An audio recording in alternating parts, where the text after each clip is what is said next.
அந்த நாட்டை எங்கே பங்கு போட போறேன்னு நீர்வீழ்ச்சியில பிடி தள்ளிட்டாங்க.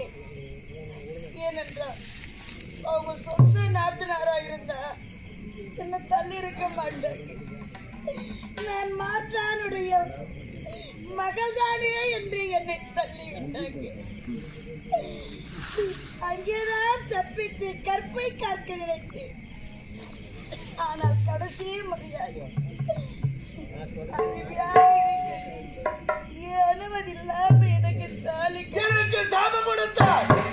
அந்த சாபத்திலிருந்து விடுவிப்பதற்காக இந்த உத்தமை ஒருவரால் தான் அந்த சாபத்திலிருந்து நான் விடுவிப்பேன் என்று என்னுடைய மனசாட்சி சொல்கிறது. ஆகையினால் இந்த பாவியை இந்த சாபத்திலிருந்து